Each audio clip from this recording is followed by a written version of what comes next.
অনেক পুকি উদ্যোক্তারা আছে না, যারা বলে আমরা শুধু শখের বসে বিজনেস করি, টাকার জন্য বিজনেস করি না, এটা দিয়ে পেট চালাইতে হবে এরকম কিছু না। কিন্তু আমি ভাই এমন না, আমি বিজনেস করে টাকার লাগে সোজা হিসাব শেষ। বলেন কি? জি এটাই, আমি এত ফেসাই ফুসাই পুকিদের মতো বলতে পারি না আমি শখের বসে বিজনেস করি, টাকার জন্য না। এখন অনেকে জিজ্ঞাসা করবেন আপু আপনি যেভাবে বলেন আপনার কি শরম করে না?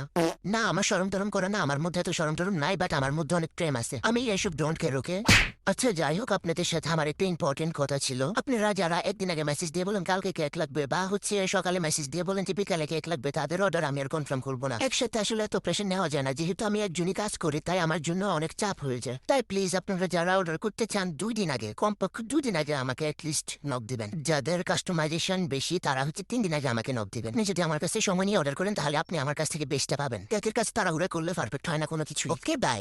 ঘরে অনেক হেডম নিয়ে বলছিলাম আমি বিজনেস করব, বিজনেস ঠিকই করতেছি, কিন্তু বিজনেস ওরা না আমি উঠতেছি। কাস্টমারের সাথে লোকেশন মেললে দাম মেলে না, দাম মেললে লোকেশন মেলে না, আছি একদম মহাবিপদে। ডেলিভারি চার্জের কথা বললে দেয় ব্লক করে, ডিসকাউন্ট না দিলে দেয় কাইন্ডা। এমন এক প্রফেশনে আছি, আমার ব্যবসায় লস হয় নাকি লাভ হয় কিছুই বুঝতেছি না। ক্যাক সেল করি ভালো কথা, ওমা প্রোডাক্ট কিনতে গেলে দেখি 1 টাকাও নাই, কি ভালো বিজনেস করি আমি। এখন আমি বুঝতেছি না এই বিজনেস করে আমার লাভটা কি। একদিক দিয়ে ক্যাক সেল করি, আর দিক দিয়ে ক্যাকের প্রোডাক্ট কিনে সব টাকা শেষ হয়ে যায়। বিজনেস করা এত সহজ না বুঝছেন। বিজনেস করার আগে চিন্তা ভাবনা করে চিল্লাফাল্লা করবেন ঘরের মধ্যে, না হলে পরে ঘর থেকে আপনাকে উড়াই দিবে।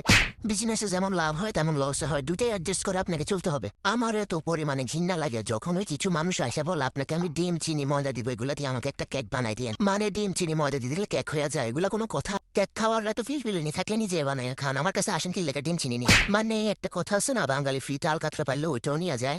আমার তো মনে হয় প্রত্যেক বেকারের লাইফে এরকম অনেক মানুষ আসছে ডিম চিনি নিয়ে যেন একটা কেক বানায় দেয়। এমন কেউ আসলে একদম আলকাতরা মারা দিবেন ফালতু থাকার। মানে এর টাকা দিয়ে খাইতো না, ফ্রিতে মারাইতে আসে। বেকিং এর শুরুতে আমার কাছে এমন অনেক আসলো, কিন্তু আমি লজ্জা শরমের ডরে আমি মানা করতে পারতাম না। মনে রাখবেন আপনি যারা ফ্রিতে খাওয়াবেন সে বারবার আপনার কাছে আসবে ফ্রিতে খাওয়ার জন্য, তাই এই কাজটা ভুলও করবেন না। যাদের চিপা থেকে টাকা বের হয় না তাদের কেকও খাওয়ার দরকার নাই। আমার এত শরম লাগে কারো কাছ থেকে কিছু খুঁজতে, ওরা কেমনে পারে এসব করতে, ছি ছি। দরকার হলে না খায় থাকবো, তারপরে কারো কাছে যাই কইতাম না ডিম চিনি ময়দা দিয়ে আমার একটা কেক বানাই দেন। যাই হোক বাদ দেন বেরি মানুষ।